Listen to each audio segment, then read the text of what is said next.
Hello everyone, and welcome back to our channel. Today we're diving into the remarkable yet tumultuous life of Joan Crawford, an iconic Hollywood star whose journey from a poverty-stricken childhood to the top of the silver screen is as inspiring as it is controversial. We'll explore how she reinvented herself, built a lasting career, and navigated a complex family life that sparked one of Tinseltown's biggest scandals. So, grab a seat and get ready to uncover the fascinating story behind one of the Golden Age's most enduring legends.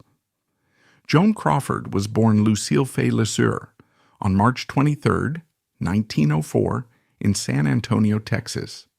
Her early life was marked by instability and adversity. Despite the glamour of the theater environment, Joan's early years were far from idyllic. She revealed that her stepfather had been abusive, contributing to the tumultuous atmosphere at home. Joan also endured hardships due to her family's frequent moves, which were often driven by financial instability. This nomadic lifestyle disrupted her education, and Joan never progressed beyond elementary school. Nevertheless, she was resourceful and determined to create a better future for herself. A traumatic accident in her childhood left a physical and emotional scar. While attending St. Agnes Academy in Kansas City, Joan fell onto a broken milk bottle while attempting to escape a bullying incident, severely cutting her foot. This injury required multiple surgeries and sidelined her dream of becoming a dancer, though it never extinguished her passion for performance. As a teenager, Joan worked various jobs to support herself and her family, including as a laundress and a store clerk. Her resilience and work ethic became defining traits. In her late teens, she pursued a career in dance, joining traveling dance troupes and performing at small venues. It was during this time that she adopted the stage name Billy Cassin, inspired by her stepfather's surname. Her big break came when she entered a Broadway chorus line, showcasing her charisma and natural talent. Her performances in New York eventually caught the attention of Hollywood talent scouts, leading her to Los Angeles. In 1924, Metro-Goldwyn-Mayer MGM executives recognized her potential and offered her a contract. Believing her birth name lacked appeal, MGM launched a magazine contest to find a more marketable name, resulting in the adoption of Joan Crawford. This transformation was the beginning of Joan's meticulously crafted public image. She worked tirelessly to reinvent herself, shedding the scars of her tumultuous upbringing and projecting an aura of sophistication and glamour. Joan Crawford's rise from a poverty-stricken childhood to one of the most celebrated stars in Hollywood epitomized the American dream, albeit one shaped by relentless ambition and self-discipline. As Joan found her footing in Hollywood, the same determination that spurred her rise from adversity continued to influence her most intimate decisions, laying the groundwork for a family life that would be as dramatic and controversial as her career. Joan Crawford's family life was as complex and dramatic as her career. Born into a troubled family, she maintained a difficult relationship with her biological relatives throughout her life. Her father, Thomas LeSueur, abandoned the family shortly after her birth, leaving her mother, Annabelle Johnson, to remarry Henry J. Cassin, a vaudeville theater manager. While Henry provided some stability, Joan's childhood was marked by emotional strain and poverty. This unstable early environment heavily influenced her later relationships and parenting style. As Joan's Hollywood career flourished, she distanced herself from her biological family, a decision driven by her desire to reinvent herself as a glamorous star. She rarely spoke about her parents or siblings and actively cultivated a public image of independence and resilience. By the time she reached the peak of her fame, she had severed nearly all ties to her past. Unable to conceive children, Joan turned to adoption as a way to create a family. In 1939, she adopted her first child, Christina, through an arrangement brokered by Georgia Tann and the Tennessee Children's Home Society, an agency later exposed for illegal practices, including child abductions. Christina, born to a young unmarried mother, became the eldest of Joan's adopted children. In 1943, Joan adopted Christopher, her second child, but he reportedly struggled to form a close bond with his mother. Christopher later revealed that he was frequently subjected to harsh punishments, including being tied to his bed at night with a harness to prevent him from getting up. Joan's approach to discipline was often severe, driven by her insistence on maintaining control and order in her household. In 1947, Joan adopted twin girls, Kathy and Cindy, who became the youngest members of her family. Unlike Christina and Christopher, the twins often spoke positively about their childhood, portraying Joan as a caring and attentive mother. However, their accounts starkly contrasted with those of Christina, who later claimed that Joan was emotionally and physically abusive. Joan also briefly adopted another child before Christopher, but the child was reclaimed by their birth mother shortly after the adoption. This incident was kept out of the public eye, further highlighting Joan's ability to control her narrative. Despite the carefully curated image of a loving mother, Joan's home life was fraught with tension. She demanded perfection from her children and enforced strict rules regarding cleanliness and behavior. Christina, in particular, bore the brunt of Joan's alleged mood swings and harsh disciplinary methods. In her infamous memoir, Mommy Dearest, Christina described incidents of violent outbursts, such as being beaten with a hanger for using wire hangers in her closet. Joan's relationship with her children became increasingly strained over the years, particularly as Christina and Christopher grew older. By the time of Joan's death in 1977, she had cut both Christina and Christopher out of her will, citing reasons they were well aware of. Her decision fueled speculation about the fractured relationships within the Crawford family and became a key point of public interest when Christina released her memoir the following year. Despite the controversies, Joan maintained a bond with her twin daughters, Kathy and Cindy, who inherited the bulk of her estate alongside charitable causes.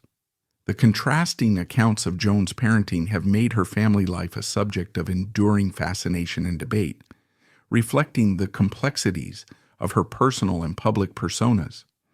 While the drama surrounding Joan's family life often spilled into the headlines, her unwavering dedication to her work remained a constant. As she navigated the challenges of motherhood, her career in Hollywood continued to evolve, revealing a professional resilience that would secure her place among cinema's most enduring legends. Joan Crawford's career is a testament to resilience, reinvention, and sheer determination. Spanning over 5 decades, it transformed her from a Broadway chorus girl to one of the most celebrated actresses in Hollywood history. Her rise to fame epitomized the glamour and grit of the golden age of Hollywood. Joan began her career in the silent film era, signing a contract with Metro-Goldwyn-Mayer, MGM, in 1925. She gained early recognition for her performances in flapper roles, becoming a symbol of the Roaring Twenties. Films like Our Dancing Daughters, 1928, and Our Modern Maidens, 1929, showcased her charm, vivacity, and ability to embody the era's modern woman. Her natural charisma and ambitious work ethic quickly established her as a rising star. With the transition to talkies, Joan Crawford successfully adapted her acting style to suit the new medium, a challenge that many of her contemporaries struggled to overcome. Her rich voice and expressive acting allowed her to shine in dramatic roles, solidifying her as a leading lady of the 1930s. During this period, She starred in numerous box office hits, including Grand Hotel, 1932, alongside Greta Garbo, and Dancing Lady, 1933, where she shared the screen with Clark Gable. Joan's partnership with Clark Gable was particularly significant. The duo co-starred in 8 films, and their on-screen chemistry captivated audiences. By the mid-1930s, Joan Crawford was one of MGM's most bankable stars, commanding a salary that placed her among the highest-paid women in America. However, by the late 1930s, her career began to waver.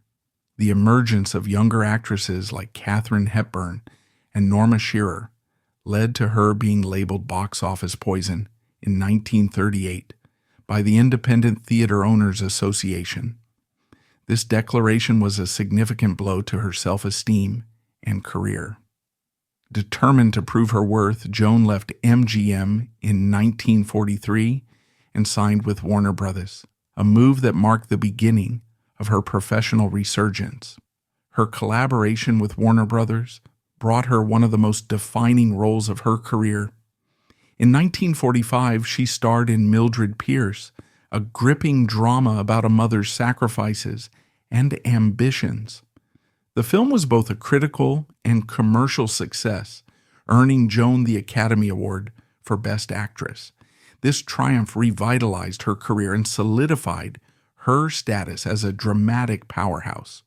Throughout the 1940s and 1950s, Joan continued to deliver compelling performances in films like Humoresque, 1946, Possessed, 1947, and Sudden Fear, 1952, earning additional Academy Award nominations for the latter 2. Her ability to portray complex, emotionally charged characters resonated with audiences and critics alike. In the 1960s, as her career began to decline, Joan took on more experimental roles. She starred in Whatever Happened to Baby Jane, 1962, a psychological thriller that paired her with her longtime rival, Bette Davis. The film was a critical and commercial success, and while their infamous feud overshadowed much of the production, it brought renewed attention to Joan's acting prowess.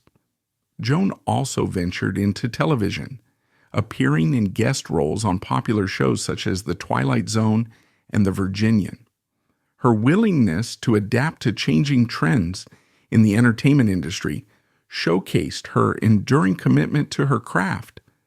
Despite her professional achievements, Joan's career was not without its challenges. The decline of the studio system in the 1950s and 1960s led to fewer opportunities for actresses of her age. Her final film, Trog, 1970, was poorly received, marking an unceremonious end to her film career. In her later years, Joan Crawford retired from acting and turned her focus to business ventures. She served as a board member for PepsiCo, leveraging her fame to promote the brand globally. Her dedication to work remained unwavering, even as her health declined. Joan Crawford's career remains a symbol of perseverance and adaptability. From silent films to talkies, from glamorous melodramas to gritty thrillers, she continually reinvented herself to remain relevant in an ever-changing industry. Her legacy as one of Hollywood's greatest stars endures, not only through her iconic performances, but also through her influence on generations of actors who followed. Yet, despite her remarkable achievements on screen and her transformation into a cultural icon, Joan Crawford's public image would soon be defined by a starkly different narrative. Even as fans remembered her for her roles in classic films, a personal scandal would erupt, forever altering the way the world perceived one of Hollywood's brightest stars. Joan Crawford's life and career, long shrouded in glamour and mystery, took a darker turn in the public eye with the publication of her daughter Christina's memoir, Mommy Dearest, in 1978. The book, which detailed harrowing accounts of physical and emotional abuse, portrayed Joan as a manipulative and controlling figure behind her meticulously crafted public image. This scandal became one of the most infamous episodes in Hollywood history, forever altering Joan's legacy. In Mommy Dearest, Christina accused Joan of being an alcoholic whose volatile temper led to frequent violent outbursts. Among the most shocking claims was Joan's use of physical punishment for minor infractions. One infamous episode involved Joan beating Christina with a wire hanger, an event immortalized by the line, "No wire hangers," which became a cultural catchphrase after the 1981 film adaptation of the memoir. Christina also alleged that her brother Christopher was regularly restrained in a harness at night, a claim that added to the grim portrait of their home life. Christina's memoir painted a picture of Joan as a mother who demanded perfection and ruthlessly enforced discipline. The book described the incidents where Joan dragged Christina out of bed in the middle of the night for perceived slights such as leaving soap streaks on the bathroom floor and punished her with excessive force. Christina also recounted her mother's obsession with cleanliness, noting how it often escalated into irrational and punitive behavior. The release of Mommy Dearest shocked the public, as Joan Crawford had long been celebrated as a glamorous movie star and a symbol of maternal devotion due to her well-publicized adoptions. The memoir starkly contrasted this image, portraying Joan as a deeply troubled woman whose private life was marred by abuse and dysfunction. The scandal intensified in 1981 with the release of the film adaptation starring Faye Dunaway. The movie, while criticized for its campy and exaggerated tone, cemented the narrative of Joan as an unhinged and abusive parent. Scenes like the no-wire hangers tirade became infamous, further embedding the negative image of Joan Crawford in popular culture. While Mommy Dearest gained widespread attention, it also sparked debates about its accuracy. Some critics and Joan's close friends challenged Christina's claims, arguing that the memoir exaggerated or fabricated events. Joan's twin daughters, Kathy and Cindy, publicly defended their mother, stating that they never experienced the alleged abuse and remembered Joan as a loving and devoted parent. Other biographers and commentators have offered more nuanced perspectives, suggesting that Joan's behavior may have stemmed from her own traumatic childhood and the immense pressures of maintaining her Hollywood career. Joan's alleged struggles with alcoholism and the decline of her career in the late 1940s likely exacerbated her erratic behavior, creating a volatile home environment. Joan's adoptions have also been scrutinized in the context of the Georgia Tan adoption scandal. Christina and her siblings were adopted through Tan's Tennessee Children's Home Society, which was later exposed for illegal practices, including child trafficking. Tan's agency manipulated records and often took children from their biological parents under false pretenses. Critics have speculated that the circumstances surrounding Joan's adoptions contributed to the tension and dysfunction within the family. The allegations in Mommy Dearest permanently altered Joan Crawford's legacy. Once celebrated as a Hollywood icon, she is now often remembered as the abusive mother depicted in Christina's memoir. The book and its subsequent film adaptation became cultural touchstones, sparking conversations about child abuse and the pressures of celebrity. However, Joan's defenders argue that her legacy should not be reduced to the allegations alone. They point to her pioneering achievements in Hollywood, her philanthropy, and her resilience in overcoming personal and professional challenges. Despite the controversy, Joan Crawford remains a complex and enduring figure, embodying both the allure and the darker undercurrents of Hollywood's golden age. Even decades after the release of Mommy Dearest, debates about Joan Crawford's true character continue. While Christina's memoir brought attention to the issue of child abuse, some critics question whether the narrative was shaped by personal grievances or the pressures of publishing a sensationalized account. Regardless of where the truth lies, the scandal surrounding Joan Crawford has ensured that her life and legacy remain subjects of fascination and discussion. Beyond the turmoil of her public controversies, Joan Crawford's personal relationships, particularly her marriages, offered yet another glimpse into the complexities of her life. As her off-screen image became increasingly scrutinized, the intertwining of romance and career spotlighted the pressures she faced, both as a Hollywood icon and as a woman striving for stability.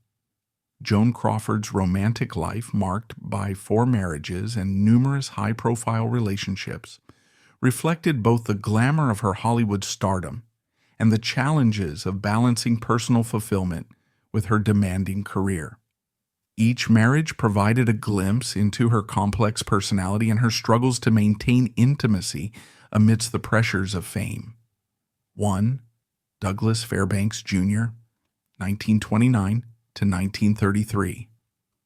Joan's first marriage was to Douglas Fairbanks Jr., the son of silent film legend Douglas Fairbanks Sr. and stepson of Mary Pickford. The couple, often referred to as Hollywood royalty, represented the epitome of glamour during their time together. Joan was deeply in love with Douglas, but their relationship faced significant challenges, including disapproval from his father, who saw her as a social climber. Their union was strained by their clashing ambitions, with Joan's rising career and Douglas's attempts to establish himself as an actor creating tension. The couple's lavish lifestyle and frequent public appearances masked their underlying issues. Ultimately, their marriage ended in divorce in 1933, though Joan later referred to Douglas as one of her great loves. Second, Franchot Tone, 1935 to 1939. Joan's second husband, Franchot Tone, was an actor she met on the set of Today We Live, 1933. Their relationship was marked by intense passion, but also jealousy and competition. Joan's career overshadowed Franchot's, and her controlling nature reportedly created tension in their marriage. The couple's dynamic was further complicated by rumors of infidelity on both sides. Joan was rumored to have had affairs with co-stars such as Clark Gable, while Franchot was said to resent Joan's domineering personality. Despite their issues, Joan described their relationship as deeply affectionate, though it ended in divorce in 1939. Franchot remained a close friend, and Joan supported him during his later struggles with health issues and career setbacks. 3. Philip Terry, 1942-1946. Joan's third marriage to actor Philip Terry was perhaps her most subdued and least publicized union. The couple adopted a son, Christopher, during their time together. However, their marriage quickly unraveled due to incompatibility and Joan's controlling tendencies. Philip reportedly struggled to adapt to Joan's demanding nature and her obsession with maintaining a perfect public image. Joan eventually annulled the adoption of Christopher under Philip's name, signaling the end of their marriage. They divorced in 1946, with Joan later describing the relationship as a mistake born out of loneliness. 4. Alfred Steele, 1955 to 1959. Joan's fourth and final marriage was to Alfred Steele, the chairman of Pepsi-Cola. This union marked a significant departure from her previous relationships, as Steele was not part of the entertainment industry. Joan threw herself into her role as a corporate wife, attending events, promoting the brand, and even becoming a board member after Steele's death. The couple appeared to have a loving relationship, but Steele's sudden death in 1959 left Joan widowed and facing significant financial difficulties due to his unpaid debts. Despite this, she maintained her position on Pepsi's board and used her celebrity status to advocate for the company, ensuring its global success. Joan remained deeply loyal to Steele, often citing their marriage as a source of stability and happiness. In addition to her marriages, Joan was known for her numerous high-profile relationships with men and women, including Clark Gable, Spencer Tracy, and Marilyn Monroe. Her affair with Gable in particular was widely rumored during their time at MGM and is believed to have lasted for years. Joan's romantic life often mirrored her screen persona, passionate, ambitious, and complicated. Her relationships were shaped by the pressures of maintaining her Hollywood image and her struggles with insecurity and abandonment, likely stemming from her troubled childhood. While her marriages captured much of the public's attention, Joan's associations extended well beyond her domestic life. From rumored affairs to enduring rivalries, the connections she formed outside of wedlock contributed further layers to the public's perception of her and to the enduring legend she would become. Joan Crawford's relationships outside her marriages revealed much about her charismatic and complex personality, further cementing her status as one of Hollywood's most enigmatic stars. Her romantic entanglements, friendships, and even feuds contributed significantly to her legacy, blending personal intrigue with the mystique of Hollywood's golden age. Among her most talked-about relationships was her rumored affair with Clark Gable. The two shared electrifying on-screen chemistry in films like Possessed and Strange Cargo, but their connection was said to extend far beyond their professional collaborations. Their relationship, while never officially confirmed, became one of Hollywood's open secrets. Both were married at various times during their alleged affair, adding an element of scandal that only fueled public fascination. Similarly, Joan was briefly linked to Spencer Tracy early in his career, though their relationship was said to be fleeting. Joan's romantic life wasn't limited to men. She was rumored to have had liaisons with women, reflecting a boldness that defied societal norms of her time. One particularly notable rumor linked her to Tallulah Bankhead, an outspoken actress known for her unabashed personality and openness about her sexuality. While no concrete evidence substantiates these claims, they have become part of Joan's intriguing narrative and Hollywood's hidden LGBTQ+ history. Another relationship that garnered significant attention was Joan's infamous feud with Bette Davis. The two actresses, known for their larger-than-life personas, were rivals both professionally and personally. Their animosity reached its peak during the filming of Whatever Happened to Baby Jane, 1962, where their off-screen rivalry was as captivating as their on-screen performances. Stories of pranks, sabotage, and open disdain between the two have since become part of Hollywood lore, symbolizing the intense competition between stars during the studio era. Joan's connections also extended to one of Hollywood's darkest scandals, the Georgia Tan adoption controversy.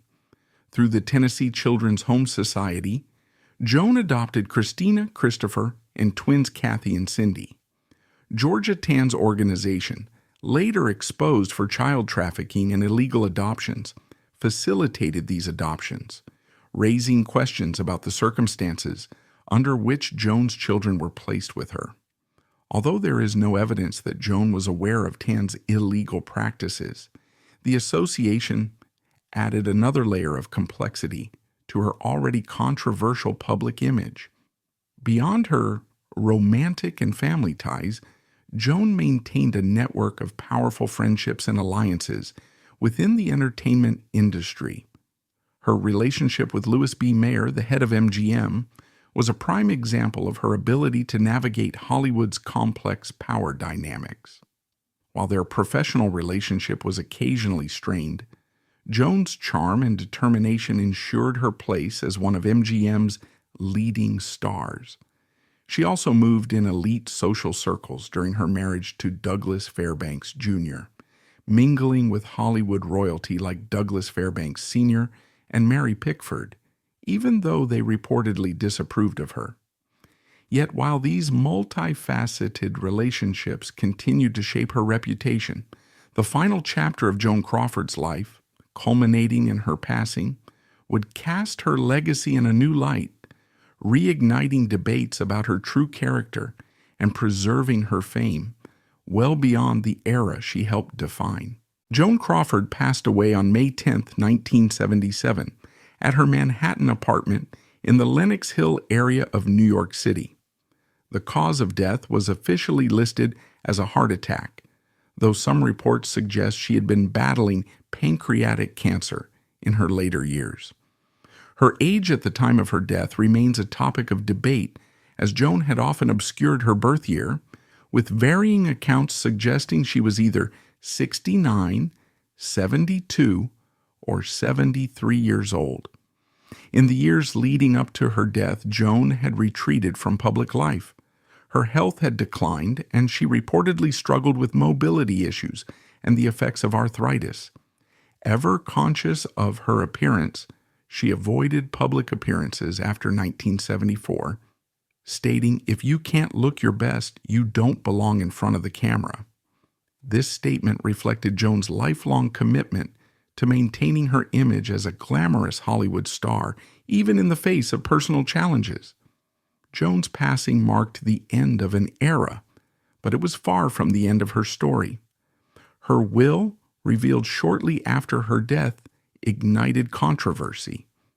She explicitly disinherited her eldest adopted children, Christina and Christopher, stating they were excluded for reasons which are well known to them. This exclusion fueled speculation about the strained relationships within the Crawford family and foreshadowed the scandal that would erupt with the publication of Christina's memoir, Mommy Dearest, the following year. The bulk of Joan's estate was left to her younger adopted daughters, Kathy and Cindy, as well as to various charities. Christina and Christopher contested the will, leading to a legal battle that eventually resulted in a settlement. The contested will only amplified public curiosity about Joan's private life, further complicating her legacy. Despite the controversies, many who knew Joan personally came forward to defend her character, describing her as hardworking, generous, and devoted to her craft. Friends, colleagues, and even her twin daughters disputed Christina's claims, insisting that Joan's parenting, while strict, was not abusive. These conflicting narratives have kept debates about Joan Crawford's true nature alive for decades. Joan Crawford's death marked the beginning of her transformation from a revered Hollywood icon to a polarizing cultural figure. While Mommy Dearest introduced new generations to her name, it also ensured that her legacy would be defined as much by scandal as by her cinematic achievements. Nonetheless, her influence on Hollywood remains undeniable.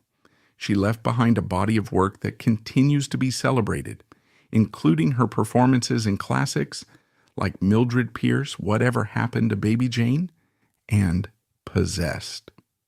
Today, Joan Crawford's life and death are remembered as emblematic of the highs and lows of stardom. Her commitment to her craft, her resilience in the face of adversity, and her ability to reinvent herself have solidified her place in Hollywood history. Despite the controversies that emerged after her death, Joan remains a symbol of the golden age of Hollywood, a figure whose complexities continue to fascinate and inspire. And that brings us to the end of Joan Crawford's extraordinary tale. From her humble beginnings and stormy family life, to her legendary Hollywood stardom and the controversies that emerged long after her final bow, Joan's life stands as a testament to resilience, ambition, and the relentless pursuit of reinvention. Whether remembered as a trailblazing actress or a polarizing figure in the public eye, she continues to captivate audiences decades later. Thank you for joining us on this deep dive into her world. Don't forget to like, share, and subscribe for more captivating Hollywood stories.